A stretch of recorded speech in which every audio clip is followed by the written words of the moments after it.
Thank you very much for the invitation. It's really great to be here. I think we are all very happy after this long period after COVID, everybody being stuck at home and just having to rely on Zoom presentations, that we can finally engage again and we can listen to other presenters and learn a lot. And I learned a lot from yesterday's presentations too. We heard a lot and we learn a lot from nice cases and from beautiful cases, but we also learn a lot from listening to other presenters talk about their complications, which I think is very nice and very honest, and then how do we treat these complications, because we all can have these kind of complications. So it's really nice to be here, and what I'm going to talk about today is I'm going to talk about endoscopic surgeries. We'll have more time to talk about this in the lunch workshop, and then later on today we'll talk about it. But what I also want to do is I want to put surgeries into a broader context. We heard about it. And so us as surgeons, we need tools. And if you only have one tool, then maybe at some stage you are very limited. You know, the endoscope is one tool.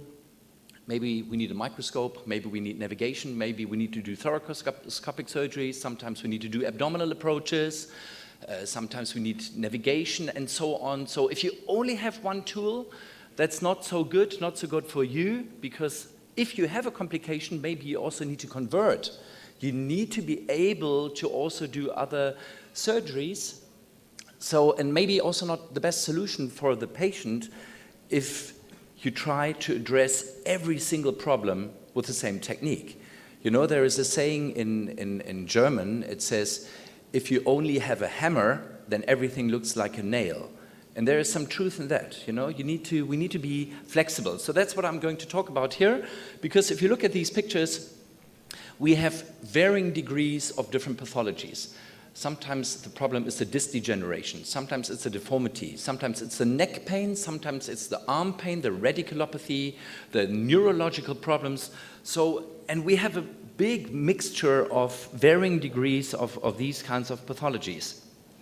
So that's what we want to talk about today. So let's look at this pathology, for example.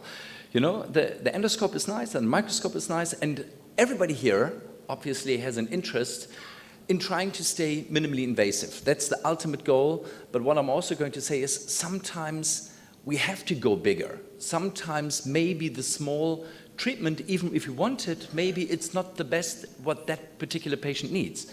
And sometimes maybe we have to correct, and maybe we have to bring back a little bit of low doses, or you can see that here. You know, if the patient has neck pain, maybe we need to actually reconstruct, and maybe that will solve the problem. Or you can see here, some of these cases are getting more and more complex. We don't have enough time. We're already running an hour behind schedule. That's why I can't go into depth here, but this was a case where there was a solid fusion here in this area, and the patient had both neck pain and arm pain and a neurological deficit. And that's where, even if we like to stay minimally invasive, maybe we cannot stay minimally invasive, and then these procedures become more and more complex and we actually have to reconstruct. And then this ended up in a front back procedure. So back, you start, you have to resect, you have to open up the facet joints, release, then you go to the front, you resect the vertebral body, put in a vertebral body replacement, getting additional stabilization, and put in cervical pedicle screws. So this brings us to other technologies too, where I think we need to be able to learn different techniques. We have to be able, for example, to use spinal navigation, especially in these cases where if you have a screw misplacement of, let's say, 3 millimeters, that can have a catastrophic result. So in the 1980s, when there was no navigation, well, then there is no navigation. But in today's time, and with these technologies available, if you have a catastrophic complication because you didn't put in the cervical pedicle screw, you know, sometimes the pedicle is only 4 millimeters, and your screw is 3.5 to 4 millimeters, you know, 2 millimeters off is a very big mistake. Yeah? And today, you will be asked, why did you not use navigation when this technique nowadays is available? Okay, so we have a different medical legal obligation in comparison to the 1980s to be able to provide these surgeries, especially when the surgeries are becoming more and more dangerous and complex. And sometimes this is an easy case. We can maybe just do an ACDF.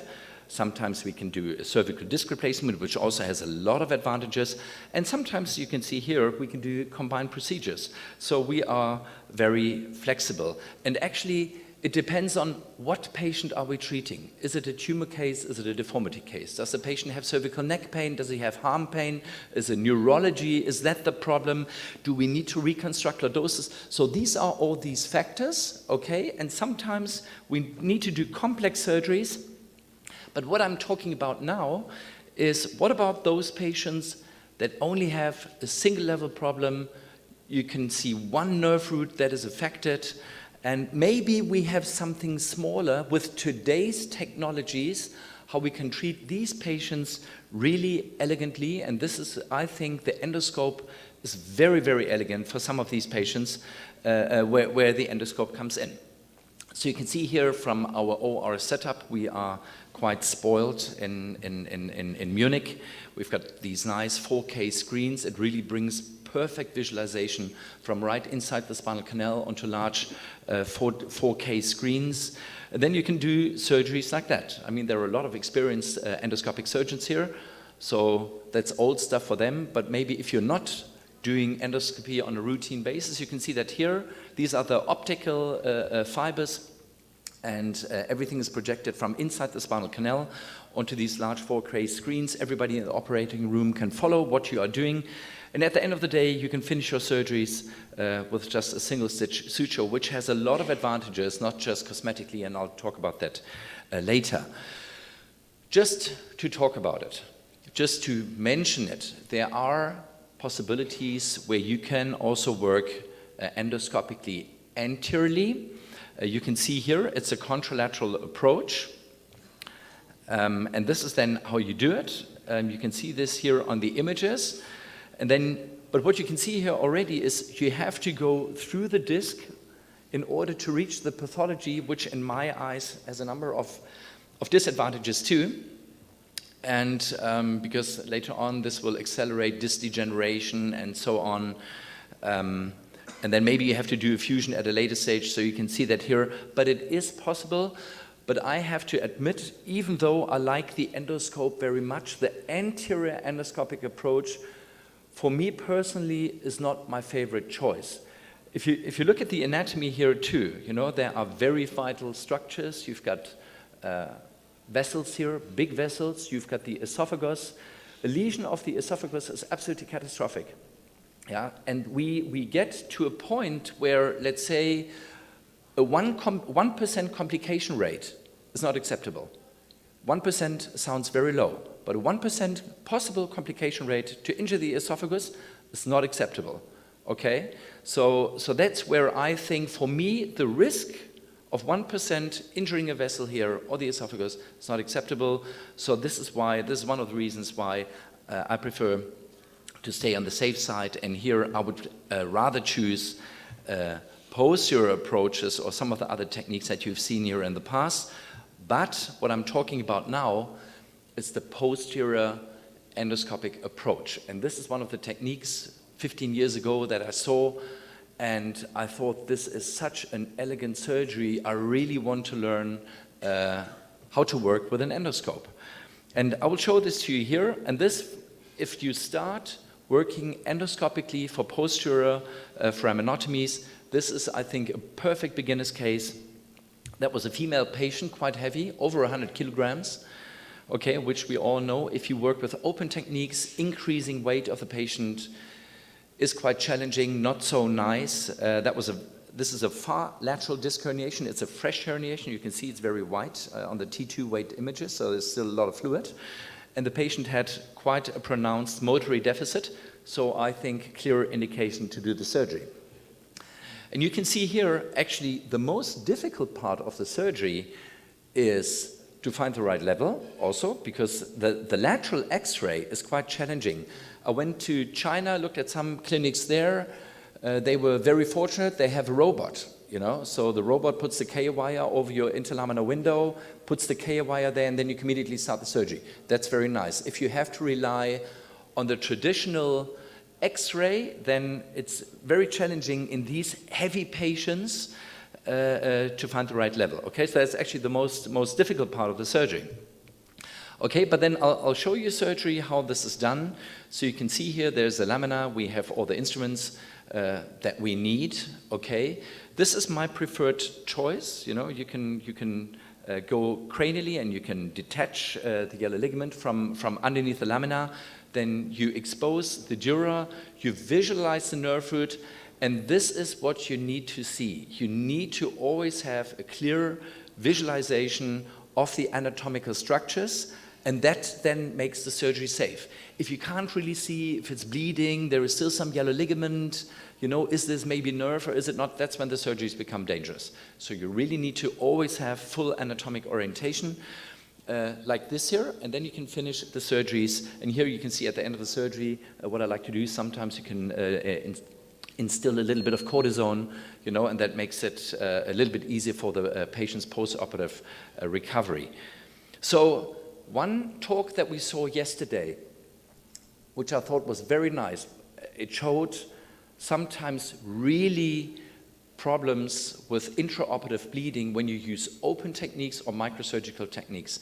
From my point of view, this is one of the huge advantages of working endoscopically because I don't have that problem. I've not had a single case where we have such, and I've also had bad bleedings when I work with a microscope, you know, and you try everything, you try to use coagulation and you try to bring in flow seal and everything that solves the problem for a moment, but when you continue working, it immediately starts to bleed again. I don't have that problem when I work with an endoscope, so that's a huge advantage.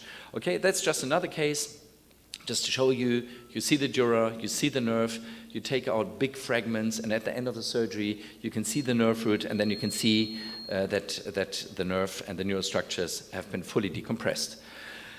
You can see here, if we would treat this with an open technique, if you have to make a skin incision here, you would be running a very high risk of getting an infection or wound healing problem, especially in these patients after surgery. So here it's very nice to have a small incision like that. Like I said, it's not just cosmetic, it's really also about infection, wound healing problems. So you can just see that here. Yeah, so having to make an incision here, not very nice. My preferred option is to use one of these endoscopes, but I have seen surgeons also use some of these endoscopes. These are the ones that I would personally prefer, but any one of them is possible. Just to show you, there's a wide range of literature that shows that this technique is efficacious.